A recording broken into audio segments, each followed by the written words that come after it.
Back pain is such a common issue amongst many adults, and perhaps you are one of those people as well, suffering from back pain or achy back, stiff back, whatever it is. In order for you to fully overcome your lower back pain, personally, I believe you need to understand how your back functions. So to do that, I want to quickly show you some anatomy of your lower back so you understand the mechanics, you understand the muscles around the lower back, and then we can touch on how the FitBeast back rollers might be able to fit into that picture and help you overcome your lower back pain. So the first thing you need to understand is how your back is structured. There's three parts to your spine. You've got your cervical spine, which is your neck, your thoracic spine, which is your mid back, and that's the bit that your ribs are connected to. And then you've got the lumbar spine. Each part of the spine has a different type of curvature. Your neck has what's called a lordosis, which is a backward bend. The thoracics have a kyphosis and the lumbars have a lordosis. So it goes like a snake almost. Lordosis and kyphosis are normal. They're normal curvatures of the spine. Anything excessive of that is hyperlordosis or hyperkyphosis. And that is when it becomes a bit too much, too excessive. As you can see, the spine is made up of multiple segments. Each one of these is made up of vertebra, and in between the vertebra you have discs. The discs allow movement between each of the segments, so it allows movement in all directions. I'm not going to go too much into the anatomy, but I wanted to give you an overview of how the lower back, middle back and the neck is structured. So it's quite a complex piece of kit. From there, it's worth noting now how much muscle is around the back. A lot of people don't realize, but the lower back has got loads of muscles. As you can see, you've got the outer ones, which are the ones that you can quite easily feel. As you go deeper, you've got muscles in between each segment and coming at different angles. Not only that, but you've got a lot of nerves coming out of the spine at different segments. Each of these nerves goes to a different part of, say, your abdomen or your lower back, your glutes, and down into the legs. So it's a very complicated piece of kit, which is why it's really worth you putting the effort in to maintain a healthy back or to improve your back in terms of the muscles and the nerves and the flexibility. Now, we as a population just tend not to use our backs in the most beneficial way. Our lifestyles and our habits lead to us having back pain. A lot of back pain, a lot of musculoskeletal back pain could be avoided. Things like sedentary jobs, working in an office or being a driver, people who stand perhaps all day but not moving around. A lot of this can lead to tightness within the muscles, can lead to poor posture, can lead to all sorts of issues further down the line, such as disc bulges or disc prolapses, and that can then lead to more pain and neurological complications such as pins and needles, numbness, weakness, and things like sciatica. So this is why it's really worth maintaining your back health and trying to improve the muscular strength and the flexibility. So one of the ways that we can improve the health of our back is through regular stretching. Now, stretching is a great way to improve the flexibility, improve the health of the muscles and the tissues. But not only is stretching good, but foam rolling is also very good as well. Now, a standard foam roller can tend to be a bit too small. Here I have a generic foam roller. As you can see, it has different grooves on it and different indentations and bumps, but they don't get very deep within our bodies. Not only that, but the diameter of the roller is generally pretty small as well. So this is where something like the FitBeast back roller comes in. As you can see behind me, I've got the FitBeast back roller set. It comes in different sizes, the 12, 9 and 6 inches. And the way we use this is the same as the principle with a foam roller. You lie on top of it and that helps to break down tight tissue, it helps to release tightness within your fascia. There's different sizes for different reasons. The larger the size, the greater the diameter, the more broad the pressure is going to be as you lie on it, which means that it's going to be less painful. As you become smaller in size, it gets deeper, or you can get more pressure for the amount of area that you're on. For certain body parts, you might choose to use a certain size. So for example, if you're using it for the lower back, personally, I would prefer to use the larger size. as you go into smaller body parts, such as the hip, shoulder, neck, you might choose to use the 6-inch back roller. Now, one thing you might notice when you look at the back roller, first of all is the bumps, but second of all is the gap that goes along the center. And this is the same with all of the sizes. This gap that runs along the center is called a spinal groove.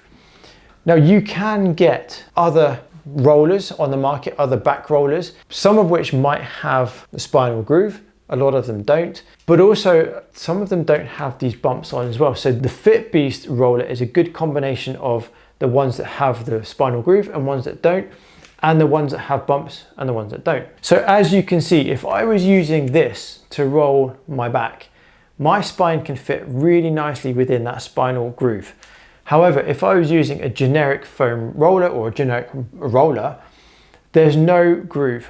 So that means as I'm rolling on this, the amount of pressure that I get through into my spine can actually leave me feeling a bit more uncomfortable, or can sometimes bruise the spine. Whereas if I use something like this, the spine can fit nicely in the middle and I won't feel that sensation of discomfort or bruising after. So the FitBeast rollers have been designed specifically with your spine in mind. Designed so that your spine can fit within this groove so it doesn't cause unnecessary pressure and bruising on the spine. So it allows you to have a more pleasurable experience when rolling on this as compared to a generic roller. So you might notice when you're looking at these rollers, these FitBeast rollers, is that on this one, the 12-inch one, there's different types of bumps. You've got the round bumps and then you've got the wavy bumps. The round bumps are designed to feel a bit more like an elbow digging into your muscles, whereas the wavy bumps are designed to feel a bit more like a broader part of your thumb moving along your muscles. So this would be a less intense experience in comparison to using the round bumps. So when it comes to rolling on one of these, you have to just choose whichever one feels the best for you. On the medium-sized roller, it's only got the round bumps, whereas on the small roller, it's only got the wavy bumps. So again, whichever one you choose is based on whichever one feels the best for you and also the type of body part you're trying to roll into. Again, when you compare that to a generic roller, you'll see, although there are different types of bumps, and they do say that this is supposed to replicate different types of pressure, I've never found a difference because the bumps just are not big enough. There are some rollers on the market that do have larger bumps, in which case they will tend to only have one type of bump. So when it comes to using something like this, they're generally just a bit too flat and don't really get deep within the muscles in comparison to something like this, which has got much larger bumps. So as I mentioned just a little bit earlier, there's 3 different sizes. There's the 12-inch, the 9-inch and the 6-inch. The size of the roller will affect how much pressure you have going through each body part. So if you're new to rolling or your pain tolerance is not very good, you would want to use a larger roller. Or if the area that you're trying to work into is smaller, such as with your shoulder, your neck or your hips, you may choose to use the smaller roller. But generally, the smaller the roller, the more intense the massage will feel, especially if a lot of your body weight is going through onto that roller. Now, one thing I would also mention is the build quality of this roller. When you first pick them up, the first thing you probably will notice is the weight of each of these, particularly the large one. I always thought, before I got my hands on one of these, I always thought they might end up being a bit flimsy. When you use one of these, especially if you've been in or around gyms quite a lot, these tend to break a lot.